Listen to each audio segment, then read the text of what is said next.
মেয়েরা মাথায় বাঁকা সিঁথি করতে পারবে কি? নারীরা উচ্চ আওয়াজে কোরআন তেলাওয়াত করতে পারবেন কি না? দান করলে সওয়াব হয়, কিন্তু টাকা ধার দিলে কি কোনো সওয়াব হয়? বাজনা ছাড়া নূপুর পরা যাবে কি না? নামাজের ছোট সূরা আগে এবং বড় সূরা পরে পড়া যাবে কি না? স্বপ্নে সহবাস করতে দেখলে গুনাহ হবে কিনা? একা নামাজে একামত দেওয়া জরুরি কিনা? রুকু করার সময় কাপড় টাকনুর উপরে উঠে গেলে নামাজ হবে কি? নামাজের নিয়ত কিভাবে করব? নামাজে তেলাওয়াতে ভুল হলে কি সেজদা দিতে হবে? মাগরিবের সময় ঘুমিয়ে বা শুয়ে থাকা বা খাওয়ার বিধান সম্পর্কে জানতে চাই। খাটের উপর দাঁড়িয়ে নামাজ পড়া যাবে কিনা? নামাজে সানা পড়তে ভুলে গেলে নামাজ হবে কিনা? নবজাতকের বমি কাপড়ে লাগলে নামাজ হবে কিনা? অতীতের গুনাহ কিভাবে পানা চাইব? মৃত ব্যক্তির উদ্দেশ্যে মসজিদে মিষ্টি দিলে কি কোনো সওয়াব হবে? কোন কাজ করলে পরিবারে অশান্তি দূর হবে ও আর্থিক সচ্ছলতা ফিরবে? কোরআন মজিদ কি শুয়ে শুয়ে পড়া যাবে? অজুর সময় ঘন দাড়ির ভেতর পানি কিভাবে পৌঁছাতে হবে?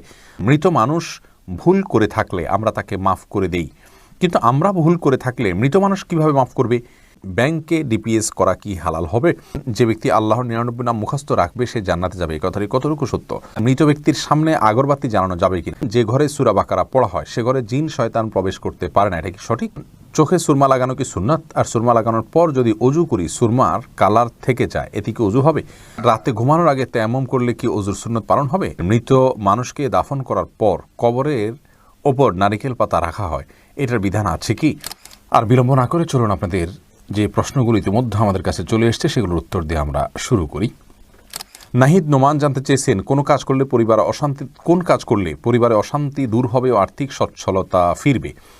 ভাই নাহিদ, এর জন্য আপনাকে আমি পরামর্শ দেব দুটি কাজ সবচেয়ে গুরুত্বের সাথে করার। এক হলো দুরূদ শরীফ আর একটা হলো ইস্তেগফার। এই দুটি জিনিস আপনি বেশি বেশি করে পাঠ করবেন। রাসূল আকরাম সাল্লাল্লাহু আলাইহি ওয়াসাল্লাম হাদিস থেকে বোঝা যায় দুরূদ এটা বেশি বেশি করে পাঠ করলে মানুষের বিপদ আপদ দূর হয়, পেরেশানি থেকে আল্লাহ তাআলা মুক্তি নসিব করেন। ইস্তেগফারের ক্ষেত্রে আল্লাহ তাআলা বলেছেন সূরা নূহের মধ্যে ফাকুলতু ইস্তাগফিরু রাব্বাকুম ইন্নাহু কানা গাফফারা ইউরসিলিস সামা আলাইকুম মিদরারা ওয়া ইউমদিদুকুম বিআমওয়ালিন ওয়া বানিন ওয়া ইয়াজআল লাকুম জান্নাতিন ওয়া ইয়াজআল লাকুম আনহারা।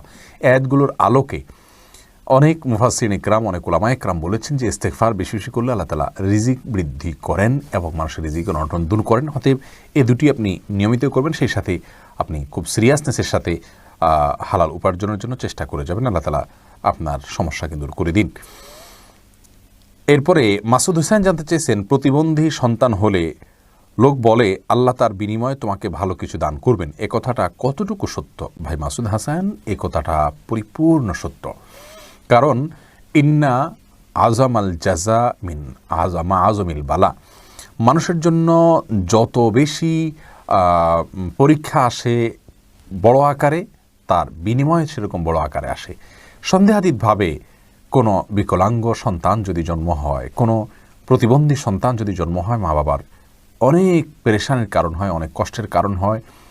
আল্লাহ তাআলার এই ফয়সালা তিনি মেনে নিয়েছেন, এই বিপদে তিনি ধৈর্য ধারণ করেছেন, এর জন্য তিনি অবশ্যই আল্লাহ তাআলার কাছে বিনিময় পাবেন। কারণ আল্লাহ তাআলা কোরআনে বলেছেন ইন্নামা ইউওয়াফাস সাবিরুনা আজরাহুম বিগাইরি হিসাব, যারা ধৈর্যশীল তাদের বিনিময় আল্লাহ তাআলা বিনা হিসাবে দিবেন। অতএব যারা তাদের এই ধরনের সন্তানের কারণে, সন্তান বিকলাঙ্গ হওয়ার কারণে বা অটিস্টিক হওয়ার কারণে তারা কষ্ট করছেন, স্ট্রাগল করছেন, ধৈর্য ধারণ করছেন, আল্লাহ ফয়সালাকে মেনে নিচ্ছেন, সন্দেহাতীতভাবে তার জন্য আল্লাহর কাছে তারা অফুরন্ত সওয়াব লাভ করবেন। মাহফুজ আহমেদ মুন্না জানতে চেয়েছেন মৃত মানুষকে দাফন করার পর কবরের ওপর নারিকেল পাতা রাখা হয়, এটার বিধান আছে কি? না, মৃত ব্যক্তিকে কবরে দাফন করার পর নারিকেল পাতা রাখার কোনো নির্দেশ কোরআন হাদিসে কোথাও দেওয়া হয়নি।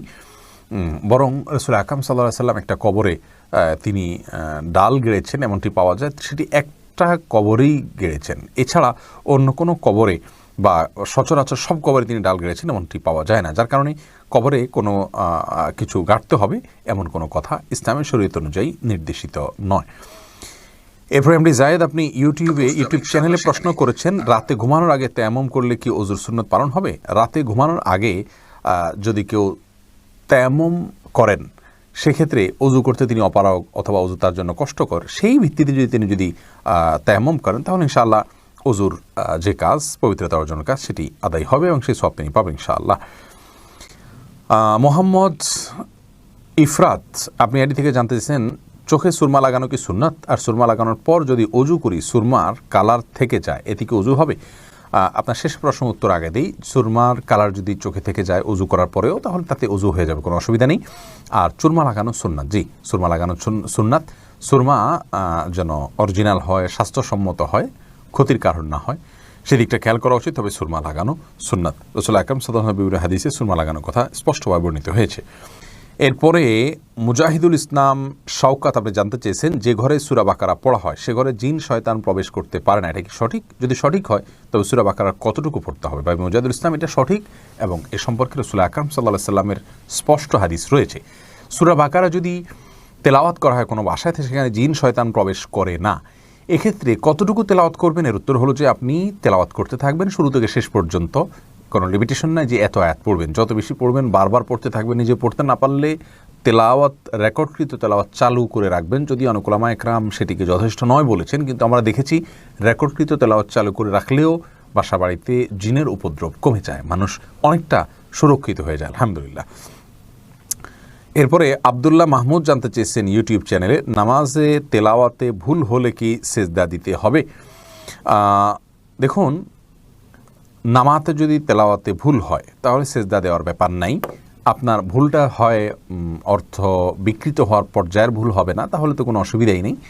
আর যদি অর্থ বিকৃত হওয়ার মতো ভুল হয়, সেই ক্ষেত্রে আপনি 3 আয়াত বা যতটুকু না পড়লে নয় এতটুকু পড়ে ফেলেছেন, তারপরে যদি ভুল হয় তাহলে ইনশাআল্লাহ সেখানে আপনার সালাত হয়ে যাবে।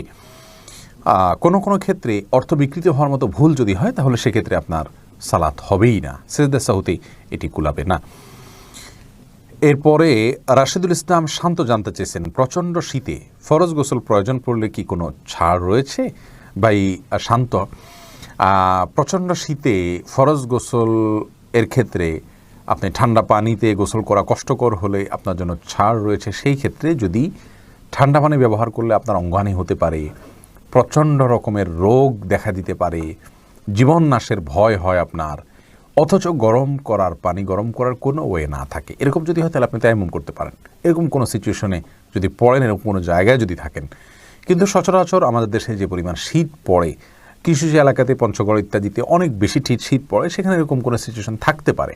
কিন্তু নর্মালি অন্যান্য এলাকাগুলোতে, ঢাকার আশেপাশে বা অন্যান্য জেলাগুলোতে যে পরিমাণ শীত পড়ে, তাতে পানি ব্যবহার করলে অঙ্গহানি হয়ে যাবে বা জীবন হুমকির মধ্যে পড়বে, এরকম পরিস্থিতিতে পড়ার সম্ভাবনা খুবই ক্ষীণ। সেই জায়গা থেকে এটি আমাদের জন্য করা জায়েজ হবে না, অর্থাৎ তায়াম্মুম করে নামাজ আদায় করা জায়েজ হবে না, গোসলই করতে হবে। আর গরম পানির ব্যবস্থা কম বেশ প্রায় বেশিরভাগ জায়গায় আজকাল থাকে। একটু কষ্ট হয়, হয়তো একটু বিব্রতকর পরিস্থিতিতে পড়তে হয়, অন্যরা জেনে যাবে, তাতে কি? আমার তো আল্লাহ তাআলার ফরজ নির্দেশ পালন করতে হবে, যার কারণে এটি আপনার অবহেলা করা যাবে না। নুসরাত জাহান ইমু আপনি জানতে চেয়েছেন, মৃত ব্যক্তির সামনে আগরবাতি জ্বালানো যাবে কিনা? দেখুন, আগরবাতি মূলত জ্বালানোর নির্দেশ হলো সুঘ্রাণের জন্য। অতএব মৃত ব্যক্তিকে রেখেছেন, তার দেহ থেকে কোনো দুর্গন্ধ আসতে পারে, সেই জায়গা থেকে আপনি কোনো সুঘ্রাণ যুক্ত কোনো কিছু ব্যবহার করতেই পারেন, আগরবাতি জ্বালাতেই পারেন। এছাড়া মসজিদে আগরবাতি জ্বালানোর কথা মুরাদুল্লাহ তাআলা বলেছেন। ইমানদারের বাসা বাড়িতে আগরবাতি অথবা ধূপের আপনার ধোঁয়া, এটা প্রজ্বলন করা হবে সুঘ্রাণের জন্য, এটি ভালো, এটি খারাপ কোনো কাজ নয়। তবে মৃত ব্যক্তির জন্য করতেই হবে এমন কোনো বিষয় নয়। মোশাররফ হোসেন জানতে চেয়েছেন, নামাজে সানা পড়তে ভুলে গেলে নামাজ হবে কি না? হ্যাঁ ভাই, নামাজ হয়ে যাবে, কারণ সানা পড়া এটা নামাজের জন্য ফরজ বা ওয়াজিব নয়। ফরজ বা ওয়াজিব নয় এমন কোনো কিছু ছুটে গেলে নামাজ হয়ে যাবে, কোনো অসুবিধা নেই। এরপরে ইস্তাব্রো বাণী এই আইডি থেকে আপনি জানতে চেয়েছেন, খাটের উপর দাঁড়িয়ে নামাজ পড়া যাবে কি না? যাবে, কোনো অসুবিধা নেই। আপনি খাট হোক আর ভূমি হোক, ফ্লোর হোক, যে কোনো জায়গায় দাঁড়িয়ে সালাত আদায় করতে পারবেন। আপনি স্বাভাবিকভাবে যদি সালাত আদায় করতে অসুবিধা না হয় তাহলে সেক্ষেত্রে কোনো অসুবিধা নেই। হ্যাঁ, কোনো খাটের উপরে দেখা যায় যে ম্যাট্রেস বা ফোম থাকার কারণে অনেক দূর ডেবে যায়, যার কারণে রুকু সিজদায় তিনি ব্যালেন্স রাখতে পারেন না এবং সুন্দরভাবে সালাত আদায় করতে পারেন না, সেজদা সঠিকভাবে করতে পারেন না। এরকম যদি হয় তাহলে সেক্ষেত্রে তার জন্য খাটে দাঁড়িয়ে সালাত আদায় করা উচিত হবে না, এটা কমপক্ষে মাকরুহ হবে, অপছন্দনীয় হবে। তবে সালাত হয়ে যাবে। যেহেতু সালাত স্বাভাবিকভাবে করতে তার অসুবিধা হয়, শরীরে ব্যালেন্স ঠিক রাখতে পারে না, রুকু সিজদা যথাযথভাবে করতে অসুবিধা হয় এবং মনোযোগও ব্যাঘাত সৃষ্টি হয়, যার কারণে এরকম জায়গায় সালাত করা উচিত নয়। আর যদি এতটা নরম না হয় তাহলে সেক্ষেত্রে সাধারণ খাটে বা চকিতে সালাত আদায় করতে কোনো অসুবিধা নেই। আয়েশা আহমেদ আপনি ইউটিউব চ্যানেলে প্রশ্ন করেছেন, বিয়ের ক্ষেত্রে ছেলে বা মেয়ের ছবি দেখা যাবে কি না? দেখুন, ছেলে বা মেয়ের ছবি দেখা যাবে বিয়ের ক্ষেত্রে শর্ত সাপেক্ষে, আর সে শর্ত হলো ছেলে মেয়ের ছবি দেখবে, তার কোনো বাবা অভিভাবক বা অন্য কাউকে দেখাবে না এবং দেখার পর এটি মুছে ফেলবে নিজের কাছ থেকে। এবং মেয়েও ছেলের ছবি দেখবেন এবং সেটি ফিতনায় পতিত হয়, ছবি দেখে বাজে চিন্তা হয় বিবাহ ছাড়া আগ পর্যন্ত, সেই সুযোগ যেন না থাকে সেজন্য এটি রিমুভ করে ফেলবেন। এই শর্ত সাপেক্ষে এটি দেখা জায়েজ রয়েছে সম্পূর্ণ বিয়ের নিয়ত যখন পাকাপাকি হয়ে যাবে তখন। আর আজকাল যেমন হয়, আল্লাহ মাফ করুক, তথাকথিত অবৈধ প্রেমের ক্ষেত্রে অনেকে বলে যে আমার বিয়ের নিয়ত আছে সেজন্য আমি দেখছি, আপনি দেখেই যাবেন, এ অধিকার আপনাকে দেওয়া হয়নি। আপনি এক নজর দেখতে পারেন শুধুমাত্র জানার জন্য, বাস এটুকু। এরপরে আপনি সেটার কন্টিনিউ করতে পারবেন না। শাহাদাত হোসেন সবুজ, আপনি জানতে চেয়েছেন স্ত্রীকে গর্ভবতী অবস্থায় সহবাস করা যাবে কি না। জি, স্ত্রী গর্ভবতী থাকলে সে অবস্থায় সহবাস করাতে কোনো নিষেধাজ্ঞা নেই। সন্তা ইসলাম জানতে চেয়েছেন যে ব্যক্তি আল্লাহর 99 নাম মুখস্থ রাখবে সে জান্নাতে যাবে, এই কথাটি কতটুকু সত্য।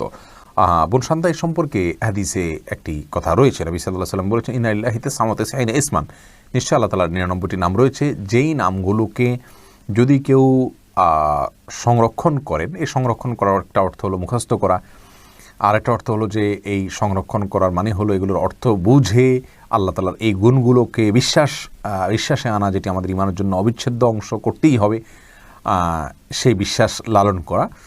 এভাবে যদি কেউ সংরক্ষণ করেন সার্বিকভাবে, তিনি জান্নাতে যাবেন, এরকম একটি হাদিস রয়েছে। এরপরে সজল শেখ আইডি থেকে আপনি জানতে চাচ্ছেন ব্যাংকে ডিপিএস করা কি হালাল হবে। সুদী ব্যাংকগুলোতে ডিপিএস করা হারাম হবে, যেহেতু সেখানে আপনাকে সুদ দেওয়া হবে, সুদভিত্তিক লেনদেনের চুক্তি আপনার সাথে হয়ে যাবে সেজন্য। আর ইসলামী ব্যাংকগুলো যদি হয় তাহলে সেক্ষেত্রে বেশ কিছুটা ছাড় রয়েছে এবং সেটি কিছুটা কোনো ক্ষেত্রে এটি সন্দেহের মধ্যে পড়বে, শুবহাতের মধ্যে পড়বে, বাকি মৌলিকভাবে অন্য কোনো উপায় যদি কারো না থাকে এটি নাজায়েজ বা হারাম সরাসরি হবে না, তবে অ্যাভয়েড করতে পারলে সেটাও ভালো, যেহেতু সংশয় বা সন্দেহ সেখানেও রয়েছে। আশরাফুজ্জামান সিয়াম, আপনি জানতে চেয়েছেন মৃত মানুষ ভুল করে থাকলে আমরা তাকে মাফ করে দেই, কিন্তু আমরা ভুল করে থাকলে মৃত মানুষ কিভাবে মাফ করবে। দেখুন, আপনি যদি কারোর প্রতি ভুল করে থাকেন, অন্যায় করে থাকেন, তাহলে তিনি মৃত্যুবরণ করলে তার কাছ থেকে আর মাপ নেওয়ার কোনো সুযোগ নেই। এই জন্যই তো একজন মুসলিম জীবদ্দশায় মানুষের সঙ্গে সকল হিসেব নিকেশ চুকিয়ে রাখবেন। কারোর প্রতি অবিচার করলে, অন্যায় করলে, কারোর হক নষ্ট করলে তার কাছ থেকে ক্ষমা চেয়ে সেটাকে পরিষ্কার করে রাখবেন। এটি একজন মুমিনের জন্য করা উচিত, দেরি করা উচিত নয়। কারণ আমার অধিকার যার কাছে আছে, তিনি যদি, যার অধিকার আমি নষ্ট করেছি, তিনি যদি মৃত্যুবরণ করেন তাহলে সেক্ষেত্রে কিয়ামতের দিন কেউ কাউকে ছাড়বে না। মৃত্যুর পরে আর তাকে সন্তুষ্ট করা কঠিন। তবে হ্যাঁ, এরকম পরিস্থিতিতে আল্লাহ তাআলাকে যদি খুব বেশি সন্তুষ্ট করতে পারেন, আল্লাহ তাআলা কোনো হাদিস থেকে বোঝা যায় যে ওই ব্যক্তির পক্ষ থেকে তার যে পাওনাদার তাকে সন্তুষ্ট করে দিবেন কোনো পুরস্কার দিয়ে, এবং এই ব্যক্তিকে মাপ পাইয়ে দিবেন। অতএব বিকল্প হলো বিশেষ তওবা করা, তার পক্ষ থেকে দান সদকা করা, তার জন্য দোয়া করা, মৃত ব্যক্তির জন্য যার কাছে আমার অধিকার রয়েছে, যার অধিকার আমি নষ্ট করেছি, এবং সেই সাথে আল্লাহ তাআলাকে খুব বেশি সন্তুষ্ট করার চেষ্টা করে যাওয়া। এমনি নাসিমউদ্দিন, আপনি জানতে চেয়েছেন অজুর সময় ঘন দাড়ির ভেতর পানি কিভাবে পৌঁছাতে হবে। দেখুন, পানি এভাবে কোষ করে ধরে আপনি যদি এভাবে ভিজিয়ে রাখেন তাহলে সেক্ষেত্রে যত ঘন দাঁড়িয়ে হোক না কেন গোড়ায় চলে যাবে। সাইফুল ইসলাম জানতে চেয়েছেন নামাজের প্রথম রাকাতে আউযুবিল্লাহ বিসমিল্লাহ সহ সূরা পাঠ করে প্রথম রাকাত শেষ করলাম, দ্বিতীয় রাকাত কি পুনরায় আউযুবিল্লাহ পাঠ করতে হবে না বিসমিল্লাহ পাঠ করলেই হবে? দেখুন, সূরা ফাতিহা যেহেতু আপনি নতুন করে শুরু করছেন, এই জন্য আপনি আউযুবিল্লাহ পাঠ করবেন এবং এরপরে বিসমিল্লাহ পাঠ করবেন। কারণ ফাইদা কারাতাল কোরআন ফাস্তাইয বিল্লাহি মিনাশ শাইতানির রাজিম, আল্লাহ তাআলা বলেছেন কোরআন যখন পাঠ করবে তখন তুমি আল্লাহ তাআলার কাছে আশ্রয় চাইবে শয়তান থেকে। এই জন্য প্রথম রাকাতে আপনি সূরা ফাতিহা পাঠ করেছেন, এরপরে আপনি রুকু করেছেন, সিজদা করেছেন, তাসবিহ পাঠ করেছেন, অনেকগুলো কাজ করেছেন, আবার নতুন করে আপনি তেলাওয়াত শুরু করছেন, যার কারণে আপনি এখানে আউযুল সূরা দুইটা পাঠ করবেন। এরপরে ফারিয়া ইসলাম জানতে চেয়েছেন কোরআন মাজিদ কি শুয়ে শুয়ে পড়া যাবে। হ্যাঁ বোন ফারিয়া, কোরআন মাজিদ শুয়ে শুয়ে পড়া যাবে, কোরআন মাজিদ শুয়ে পড়া যাবে না এমন কোনো কথা কোরআন হাদিসের কোথাও বলা হয়নি, বরং সাধারণ অবস্থায় কোরআন মাজিদ পড়া যাবে। তবে কোরআন মাজিদের প্রতি, কোরআন মাজিদকে বুকের মধ্যে ধরে অসম্মানজনকভাবে শুয়ে শুয়ে পড়া উচিত না। আপনি মুখস্থ থেকে পড়তে পারেন, আর সাধারণ অবস্থায় বসে বসে সুস্থ অবস্থায় আপনার কোরআন মাজিদ পড়ার চেষ্টা করা উচিত। আপনি মনসুর আল্লাহ জানতেছেন অতীতের গুনাহ কিভাবে পানা চাইব। ভাই মনসুর, আপনি অতীতের গুনাহের জন্য আল্লাহর কাছে লজ্জিত হয়ে, অনুতপ্ত হয়ে ক্ষমা চাইবেন, চোখের পানি ফেলে সম্ভব হলে বা কানার ভান করে হলে আল্লাহর কাছে মাপ চাইবেন, আর ভবিষ্যতে করবেন না বলে প্রতিজ্ঞাবদ্ধ হবেন। ইনশাআল্লাহ এর মাধ্যমে আল্লাহ তাআলা আপনাকে গুনাহ থেকে মুক্ত করবেন।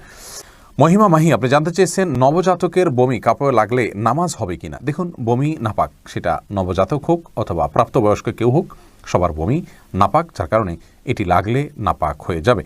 এমনি মামুন হোসেন জানতে চেয়েছেন, মৃত ব্যক্তির উদ্দেশ্যে মসজিদে মিষ্টি দিলে কি কোনো সওয়াব হবে? দেখুন, মৃত ব্যক্তির পক্ষ থেকে আপনি গরিব দুঃখীকে খাবার দিতে পারেন, কোনো অসুবিধা নেই। দিনক্ষণ ঠিক না করে এমনিতে গরিব দুঃখীকে খাবার দিলেন। মসজিদে বিশেষভাবে খাবার দিতে এমন কোনো কথা নেই। গরিব দুঃখীকে খাবারটা আপনি বাইরেও দিতে পারেন, তাদের বাসা পৌঁছে দিতে পারেন। মসজিদ থেকে, মসজিদের সাধারণ মুসল্লিরা আছে তাদেরকে আপনি দান করতে পারেন মৃত ব্যক্তিকে সওয়াবের উদ্দেশ্যে, সেটিও হতে পারে। কিন্তু এটিকে আমাদের দেশে যেরকম সিস্টেম বানিয়ে নিয়েছে এমন মানুষ, যে কেউ মারা গেলে মসজিদে মিষ্টি পাঠানো, জিলাপি পাঠানো, মুসল্লিদেরকে খাওয়ানোর জন্য, এরকম কোনো নির্দেশ, আলাদা পার্টিকুলার নির্দেশ ইসলামে দেওয়া হয়নি। তবে হ্যাঁ, গরিবের পক্ষ, মৃত ব্যক্তির পক্ষ থেকে আমরা সাদাকা করতে পারি, তারই অংশ হিসাবে খাদ্যদান হতে পারে।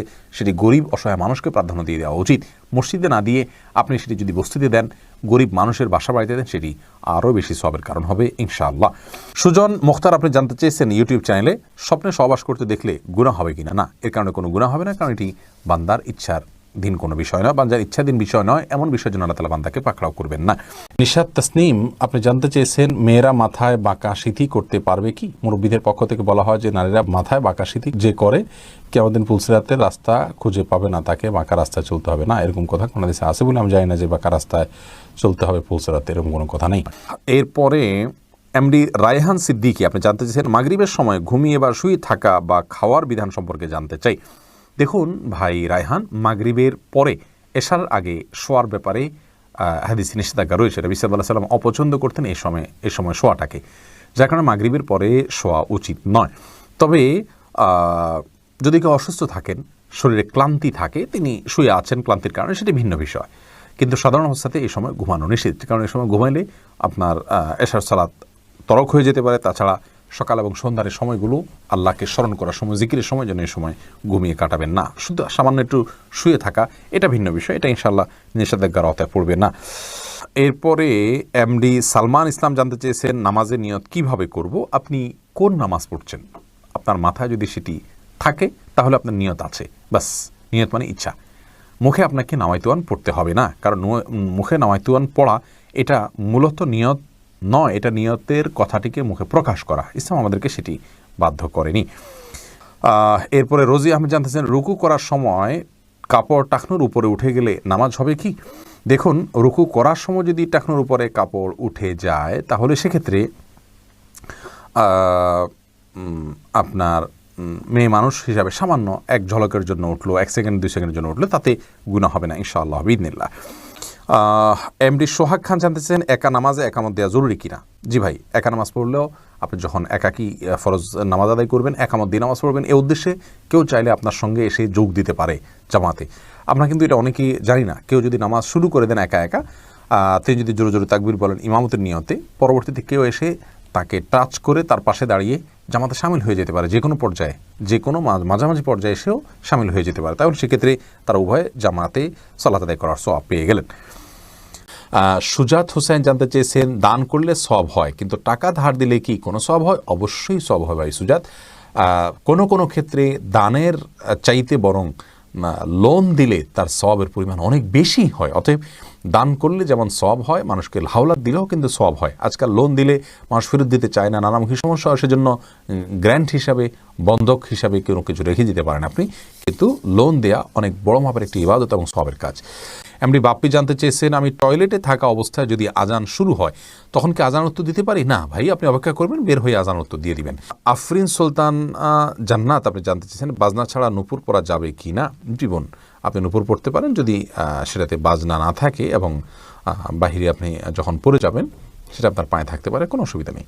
সাহাবা ইকরামের মধ্যে থেকে অনেকে নূপুর পড়েছেন, অনেক মহিলা সাহাবীরা নূপুর পড়েছেন, এরকমটি হাদিস দ্বারা স্পষ্টভাবে আমরা জানতে পারি। এরপরে ভাই এমডি আবদুল্লাহ জানতে চেয়েছেন, নারীরা উচ্চ আওয়াজে কোরআন তেলাওয়াত করতে পারবেন কি না? ভাই আবদুল্লাহ, নারীরা উচ্চ আওয়াজে কোরআন তেলাওয়াত করতে পারবেন, তবে সেটি পরপুরুষের কান পর্যন্ত যেন না পৌঁছে, সে ব্যাপারে চেষ্টা করতে হবে। নিজের বাসায় করতে পারেন, নিজের ঠিকানায় করতে পারেন। নিজের ঠিকানায় যদি, বাসায় যদি দেবর থাকেন, অন্য কেউ থাকেন, তাহলে তাদের কান পর্যন্ত যেন আওয়াজটি না যায়, সে ব্যাপারে তাকে সচেতন থাকতে হবে। কারণ কোরআন তেলাওয়াতের ক্ষেত্রে কণ্ঠের মধ্যে কোমলতা সৃষ্টি করতে হয়, সৌন্দর্য সৃষ্টি করে তেলাওয়াত করা হলো তেলাওয়াতের আদব। আর সে আদব রক্ষা করতে গিয়ে যেন তিনি কোমল কণ্ঠে, সুন্দর কণ্ঠে পড়তে যাবেন, সেটি পরপুরুষের মনের মধ্যে বাজে চিন্তা আসার কারণ হতে পারে। সেই জায়গা থেকে তিনি জোরে পড়বেন, যদি একাকী থাকেন বা কেউ না শুনে। আর যদি কেউ শোনার মতো থাকে তাহলে তার কান পর্যন্ত যেন না যায়, সেভাবে তিনি তেলাওয়াত করবেন ইনশাআল্লাহ তাআলা। মহিবুর রহমান প্রান্ত, আপনি জানতে চেয়েছেন নামাজের ছোট সূরা আগে এবং বড় সূরা পরে পড়া যাবে কি না। ভাই মহিবুর রহমান প্রান্ত, এভাবে নামাজ পড়লে নামাজ হয়ে যাবে। যেমন সূরায়ে ফাতিহা পাঠ করার পর আপনি সূরায়ে কাউসার পাঠ করলেন, এরপরে সূরায় আপনি ফালাক পাঠ করলেন, অথবা শুরুতে আপনি সূরায়ে ইখলাস পাঠ করলেন, এরপরে সূরায়ে ওয়াইলুল লিকুল্লি পড়লেন। তাহলে সেক্ষেত্রে প্রথম রাকাতে ছোট সূরা, বড় রাকাতে বড় সূরা পড়লেন। এভাবে নামাজ পড়লে নামাজ হয়ে যাবে, টেনশনের কোনো কারণ নেই। তবে এইভাবে নামাজ পড়লে নামাজটা সুন্দর হলো না, এটা যথার্থ হলো না, সুন্নাহসম্মত উপায় হলো না। সুন্নাহ হলো প্রথম রাকাত অপেক্ষা দ্বিতীয় রাকাত একটু ছোট হবে, এবং এভাবে আপনার এই পদ্ধতিতে আমাদেরকে সালাত আদায় করতে হবে। এটা হলো সুন্নাহ। এটার ব্যত্যয় করলে নামাজ হয়ে যাবে, বাট ইচ্ছাকৃতভাবে এরকম ব্যত্যয় করা উচিত নয়। রাসূল করিম সাল্লাল্লাহু আলাইহি ওয়াসাল্লাম বিভিন্ন হাদিস থেকে দ্বারা বর্ণিত হয়েছে যে তিনি সালাতের প্রথম রাকাতের কেরাত যতটুকু দীর্ঘ করতেন, তৃতীয় রাকাতের কেরাতকে তার চাইতে একটু কম দীর্ঘ করতেন। অতএব সেটা মেনে আমাদের সালাত আদায় করতে পারলে ভালো এবং সুন্নাহসম্মত হবে ইনশাআল্লাহ বিইذনিল্লাহ। আমরা নিশ্চয়ই চাইব আমাদের সালাতটা সুন্দর হোক। আল্লাহ তাআলা কোরআনে বলেছেন সালাতকে কায়েম করতে, অর্থাৎ যথাযথভাবে সুন্দরভাবে করতে। যার সালাত যত সুন্দর, তার ঈমান, তার তাকওয়া তত সুন্দর। অতএব সুন্নাহসম্মতভাবে করার চেষ্টা করব ইনশাআল্লাহ। ব্যতিক্রম হলে নামাজ হয়ে যাবে।